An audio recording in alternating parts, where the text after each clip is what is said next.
તમે જોયું હશે, હાઈવે ઉપર ચાલતા ટ્રક પર રંગબેરંગી ચિત્રો, કવિતાઓ અને વિવિધ સૂત્રો લખેલા હોય છે, પરંતુ લગભગ તમામ ટ્રકો પર એક વાક્ય તો ચોક્કસપણે જોવા જ મળે છે, અને તે છે હોર્ન ઓકે પ્લીઝ. તો શું તમે આનો અર્થ જાણો છો? ચાલો જાણીએ. ટ્રકની પાછળ હોર્ન ઓકે પ્લીઝ લખાણના આમ તો ઘણા મતલબ છે, પરંતુ સૌથી સામાન્ય અર્થ એ છે કે ઓવરટેક કરતા પહેલા હોર્ન વગાડીને ચેતવણી આપવી. ટ્રકો મોટી અને ભારે હોય છે, તેથી તેને ઝડપથી ટર્ન આપવો મુશ્કેલ હોય છે. આવી સ્થિતિમાં જો પાછળથી આવતા વાહને આગળ જતા ટ્રકને ઓવરટેક કરવાનું હોય તો ટ્રકનો હોર્ન વાગવાથી ડ્રાઈવરને માહિતી મળે છે કે પાછળથી આવતું વાહન ઓવરટેક કરવા માંગે છે અને ટ્રક ચાલક તે વાહનને પસાર થવા દે છે.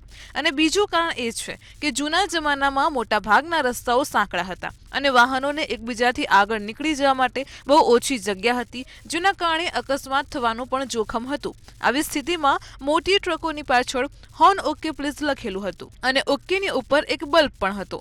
ઓવરટેક કરતા વાહનો પહેલા હોર્ન મારે એટલે truck driver Lal bulb on કરી ઓવરટેક કરવા સંકેત આપતા. તો શું આના પહેલા તમને આના અર્થ વિશે ખબર હતી? કોમેન્ટ કરીને જણાવો અને આવી જ માહિતી માટે જોતા રહો મંતવ્ય ન્યૂઝ.